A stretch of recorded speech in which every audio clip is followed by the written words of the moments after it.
안녕하십니까. 법률사무소 이음의 변호사 정민혜입니다.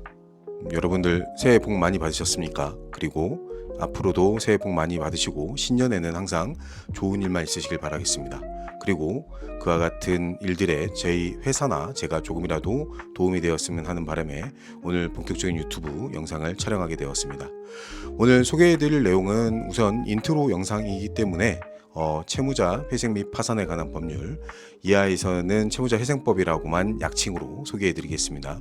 채무자회생법에서 규정하고 있는 4가지 제도들, 그 4가지 제도들의 각각의 특징, 그리고 여러분들이 각각 처해져 있는 상황 속에서 그 상황들을 바탕으로 선택해야 될 제도들이 무엇인지에 대해서 결정할 때 그 기준들을 알려드리고자 합니다. 그래서 오늘 이 영상을 보시고 여러분들이 채무자회생법에 대해서 오인하고 있거나 잘못 알고 계신 부분들을 좀 수정해드리고 정정해드리고 그 정정된 사실들 이해를 바탕으로 여러분들이 선택해야 되는 제도가 무엇인지에 대해서 간략히 설명해 드리고자 합니다. 그리고 오늘 이 소개해 드리는 영상 이후에는 각각의 제도에 있어서 여러분들이 어떠한 절차를 밟아 나가야 되고 그 절차 내에서 어떠한 서류들과 내용들을 준비해야 되는지에 대해서도 꼼꼼히 설명해 드리고자 합니다. 특히 개인 파산과 개인 회생 절차에 있어서는 여러분들이 대리인을 선임하지 않고서도 스스로 신청서를 작성하고 신청서에 필요한 첨부 서류들을 준비할 수 있도록 상세히 안내해 드리고자 합니다.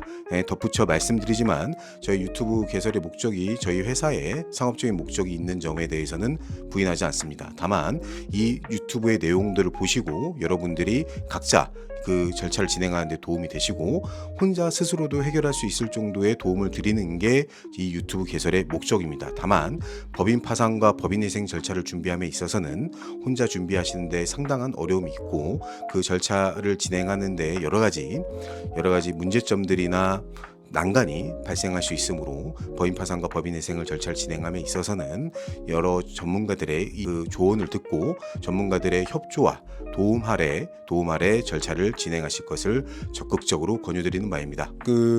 구체적으로 이제 내용들 설명해 드리려고 하는데요. 제가 본의 아니게 덩치가 큰 이유로 칠판이 좀 많이 가려서 칠판에 이제 기술을 하면서 설명을 하는 게 여러분들의 이해를 돕는데 더 도움이 될 것 같아서 피치 못하게 앉아서 진행하도록 하겠습니다. 불만 없으시죠? 우선 지금 채무자회생법이라고 불리는 법률에 관해서 간단히 소개해 드리겠습니다. 채무자회생법은 2006년 3월 31일 날 제정돼서 시행되어 왔습니다. 기존에는 회사 정리법, 화의법, 그리고 개인채무자회생법, 파산법 등과 같은 각각의 법률들이 산재해 있었고 그 제도를 이용하는 이용자들이 어떠한 법률에서 규정하고 있는 제도들을 이용하는지에 대한 혼선과 어려움이 있었기 때문에 그와 같은 문제들을 해결하려고 통합도산법이라는 그 기치 아래 채무자회생법이 제정된 것입니다. 그래서 그 4가지의 규정되어 있던 법률들의 내용들이 채무자회생법에 모두 담겨져 있기 때문에 이 채무자회생법을 선택하거나 활용하려고 하는 분들한테 이해에 어려움이 발생할 수밖에 없습니다. 그래서 이 부분에 대해서 쉽게 설명을 해 드리려고 하는 것이 오늘 유튜브 촬영의 목적입니다. 첫 번째로 개인 파산 절차는 말 그대로 파산을 목적으로 하는 절차입니다. 근데 여러분들 중에 파산을 원해서 이 제도를 이용하시는 분들은 없을 거예요. 결국에는 여러분들이 이 제도를 이용함으로 인해서 얻으려고 하는 최종적인 목적은 면책 결정입니다. 그래서 이와 같은 특성들 때문에 개인 파산 절차를 이용하는 경우에는 개인 파산 및 면책 절차를 한 번에 신청하는 것으로 실무적으로 운영되고 있습니다. 그래서 개인 파산 및 면책 절차가 채무자회생법에서 첫 번째로 정하고 있는 제도입니다. 그래서 여러분들이 쉽게 생각해서 현재 올리고 있는 수입이 없고 가지고 있는 재산만으로는 본인이 지고 있는 채무들을 모두 변제할 수 없는 상황에 처하게 되었을 때 개인 파산 및 면책 제도를 이용하게 되는 것입니다. 그리고 두 번째로 소개해드릴 제도가 개인 회생입니다. 개인 회생도 마찬가지로 회생 뒤에 회생 및 면책 절차로 이루어지는 제도입니다. 그래서 이 개인 회생 제도의 경우에는 개인 파산과 무엇이 다르냐면 개인회생 제도를 이용하려고 하는 채무자는 본인에게 적어도 일정한 수입이 반복적으로 계속해서 발생해야 됩니다. 그와 같은 소득을 재원으로 개인 채무자가 지고 있는 채무 일부분을 변제하고 나머지 변제하지 못한 채무들에 대해서는 법원의 결정에 의해서 면책되게 되는 제도가 개인회생 및 면책 제도라고 생각하시면 됩니다. 자, 여기까지는 충분히 잘 이해하셨을 것이라고 봅니다. 자, 여기 다시 한번 말씀드리면 각 제도에 개인이 붙죠. 이 말의 뜻은 이 각각의 제도를 이용할 수 있는 사람은 개인인 경우에만 가능하다는 것입니다. 말 그대로 법인인 경우에는 개인 파산 및 개인회생 제도를 이용할 수 없습니다. 그러면 법인인 경우에 무슨 제도를 이용할 수 있느냐? 법인 파산과 일반 회생 제도를 이용할 수 있는 것입니다. 앞서 진술드린 바와 같이 파산과 회생의 제도의 차이점은 각각의 채무 초과 상태에 빠진 채무자가 일정한 수입이 있었는지 없었는지에 따라서 결정된다고 보시면 됩니다. 예, 본의 아니게 다시 앉게 됐습니다. 저희 촬영자분이 보이지 않는다라고 저한테 혼내셔서 다시 앉아서 좀 차분히 설명드리도록 하겠습니다. 방금 말씀드린 개인 파산과 개인회생 제도는 그 제목에 붙여져 있는 이름과 같이 개인들만이 이 제도를 활용할 수 있습니다. 그런데 우리 경제활동의 주체들 중에는 개인보다는 법인인 경우가 훨씬 더 많죠. 자, 법인이라는 것은 기본적으로 주식회사를 의미한다고 보시면 됩니다. 뭐 한명회사, 합자회사, 유한회사 이런 회사들도 종종 등장하고는 하는데 여러분들이 가장 많이 운영하고 있는 회사들의 형태는 주식회사입니다. 그래서 따라서 주식회사를 기준으로 해서 말씀드리면 본인이 운영하고 있는 주식회사가 사실상 도산 상태에 처해 있어서 더 이상 회사를 운영할 수 없는 상태에 이르렀다. 그런 경우에는 선택할 수 있는 제도가 법인 파산과 일반 회생 제도입니다.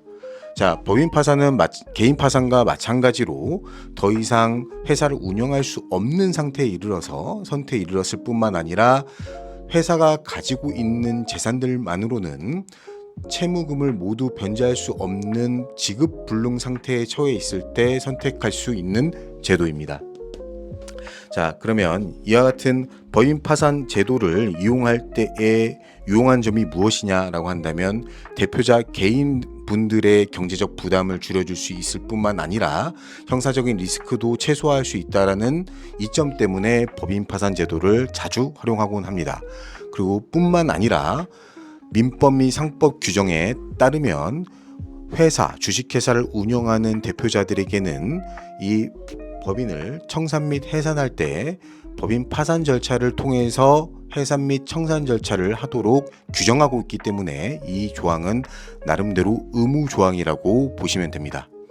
자, 이와 조금 다르게 회사가 위기 상태에 처해 있기는 하지만 계속적인 수익과 소득을 올리고 있고 이와 같은 영업이익을 통해서 채무금 일부를 조금씩이라도 변제해 나갈 수 있는 상태에 있는 회사라고 한다면 파산 절차가 아닌 회생 절차를 이용할 수 있습니다.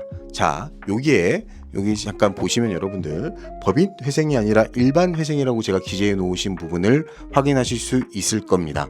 대부분의 일반인 분들이 회생 절차에 있어서 일반 회생을 법인 회생이라고 부르고 있는데 정식 명칭은 일반 회생입니다.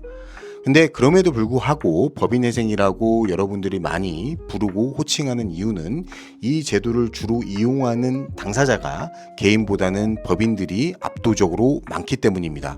하지만 종종 빈번히 전문직 소득자들이 일반 회생 제도를 이용하곤 합니다. 여러분들이 잘 아시는 의사나 한의사나 치과의사나 변호사들 같은 경우 지고 있는 부담하고 있는 채무의 액수가 아까 말씀드렸죠. 10억 원 미만인 경우에는 개인회생 제도를 이용할 수 있지만 10억 원 이상인 경우가 빈번히 많이 있기 때문에 개인회생 제도를 이용할 수 없고 일반 회생 절차를 이용하게 되는 것입니다. 따라서 일반 회생 절차를 이용할 수 있는 주체는 법인과 개인 모두 된다라는 점을 유의하시길 바랍니다. 그래서 본인의 채무가 피치 못하게 10억 원 이상 있지만 상당한 소득을 올리고 있고 어느 정도 재산도 있다라고 한다면 개인회생 제도를 이용할 수 없고 일반 회생 제도를 이용해야 된다는 점을 알아두시면 오늘 제도를 이해하시는데 조금 더 많이 도움이 될 것으로 보입니다. 제가 이전에 상담을 하셨던 분이 아예 절차의 내용들에 대해서 인지하지 못하고 있고 이를 조력한 어려운 부분이 있지만 그냥 편하게 말씀드리겠습니다. 법무사님이 그에 대한 조언을 적정히 이행하지 않아서 일반 회생 제도를 이용해야 함에도 불구하고 무작정 개인 회생 제도를 이용했다가 난처하게 된 상황을 가지고 와서 제가 그 부분에 대해서 이 제도의 차이점에 대해서 설명해 주었고, 그 차이점을 설명했을 때 그 당사자분도 얘기했던 부분이 이 제도는 법인회생 제도 아니냐, 법인회생 제도인 경우에는 법인만이 절차를 신청할 수 있는 것으로 알고 있는데 개인이 어떻게 이 제도를 이용할 수 있는지에 대해서 문의했었습니다. 그때 제가 드린 답변이 이와 같은 채무자회생법에서 규정하고 있는 4가지의 제도를 설명해 드리고, 그 4가지 제도를 이용할 수 있는 각각의 주체 그리고 그 채무액의 상한에 대해서 상세히 안내해 드린 적이 있습니다. 그 설명을 듣고 나서 본인의 신청이 잘못됐다라는 점을 이해한 그 당사자분께서는 본인이 선임료를 지불한 법무사분과 가서 그 법무사분의 조언이 잘못됐다라는 점을 좀 이해하고 설명시킨 다음에 선임료를 반환받고 저희 회사에서 일반 회생 절차를 진행했던 경험이 있습니다. 자, 오늘 이와 같은 제도의 차이점과 제도의 내용에 대해서 설명드린 이유는 여러분들이 각각의 처해 있는 상황에서 채무자회생법이 정하고 있는 어떠한 제도를 선택해야 되는지에 대해서 알아두시고 결정하실 것을 안내해드리기 위해서 이와 같은 챕터를 한번 마련해 봤습니다. 그래서 여기에 보시면 개인 파산, 개인 회생, 법인 파산, 일반 회생의 4가지 제도를 채무자회생법이 예정하고 있고, 그 예정되어 있는 절차에서 여러분들이 어떠한 상황에 있는지를 분석해보고 이 제도를 선택하시면 됩니다. 자, 본인이 개인 채무자인데 내가 회사를 운영하고 있지도 않고 채무만 지고 있는 상황입니다. 근데 본인이 어떤 능력과 그 자격만으로는 일정한 직장을 구할 수 없어서 수입도 없는 상황이다 라고 한다면 개인 파산 및 면책 절차를 신청하시면 되는 겁니다. 근데 다만 이와 달리 본인이 계속적인 수입을 올리고 있고 그리고 그 수입을 통해서 일정 채무를 변제할 수 있다라고 한다면 개인이니까 개인회생과 일반 회생제도 둘 중에 하나를 이용할 수 있습니다. 그러면 개인회생과 일반 회생제도 중에 본인이 어떤 걸 선택해야 되느냐, 그 기준은 딱 하나입니다. 무담보 채무, 담보가 없는 채무 기준으로 10억 원 미만의 채무를 지고 있다면 개인회생, 아니면 그걸 초과하고 있는 채무를 지고 있다면 일반 회생 제도를 이용하시면 된다 할 것입니다. 그리고 이와 달리 본인이 회사를 운영하고 있는 대표자이고 대표자로서 법인의 채무를 해결해야 되는 상황에 닥쳐 있다고 한다면 법인 파산과 일반 회생 2가지 제도 중 하나를 선택하시면 됩니다. 대표자가 또 이 안에서 어떠한 제도를 선택해야 된다라고 결정을 하셔야 된다고 한다면 단순합니다. 본인 대표자께서 이 회사를 계속해서 운영하고 싶다, 그렇다고 한다면 일반 회생 제도를 이용하시면 됩니다. 네, 그와 달리 나는 이 회사를 더 이상 운영할 수 있는 여력도 안 되고 너무 힘에 부친다, 그리고 이 회사를 지금 정리하는 것이 최적의 타이밍이다 라고 판단되신다고 한다면 그때는 법인 파산이라는 제도를 선택하시면 됩니다. 일례로 제가 이제 운영하거나 운영한 게 아니라 상담했던 회사의 대표자분이 한번 오셔서 음식 프랜차이즈업을 크게 개설해서 운영을 하다가 상당히 잘 돼서 대전 충남 지역에 20개 호점까지 운영 설치해서 활발히 영업활동을 이어갔던 대표자님이 있었습니다. 근데 그분이 이제 어느 정도 회사를 안정화시켜 놓고 본인의 목표였던 서울 진출을 하기 위해서 서울에 지점을 설치하는 계획을 세우고 그 계획에 따라서 임대차 계약을 체결하고 상당한 자금을 투입하는 방법으로 서울 지점을 운영했습니다.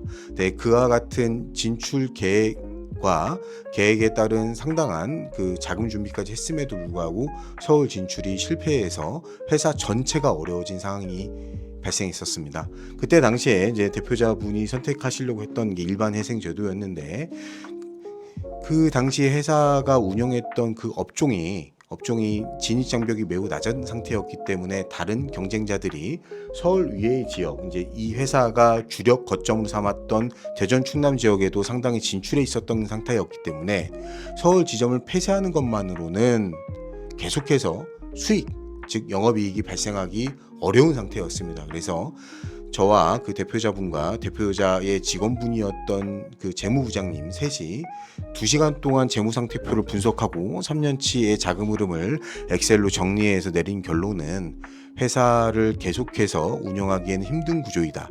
회생제도를 이용함에도 불구하고 회생제도를 이용해서 상당한 채무를 감액받고 감축받는다 하더라도 그 감축받은 나머지 채무액을 변제하면서 회사의 이익을 어느 정도 남겨 놓을 수 있는 상태를 유지할 수 없다라는 결론을 얻어서 회생제도가 아닌 법인파산제도를 소개해가지고 법인 파산 절차를 통해서 회사를 정리한 이후에 새로운 회사를 설립해서 현재 운영하고 있는 신뢰도 있었습니다. 이와 같은 제도들의 차이점 그리고 이와 연관된 사례들을 소개해드린 이유는 여러분들이 채무자회생법에서 규정하고 있는 각각의 제도들에 대한 이해를 바탕으로 본인에게 가장 적합하고 맞는 제도가 무엇인지를 이해시키고 안내드리기 위해서 오늘의 방송 준비했습니다. 유용하게 보셨다고 한다면 꼭 구독 눌러주시고 오늘 하루도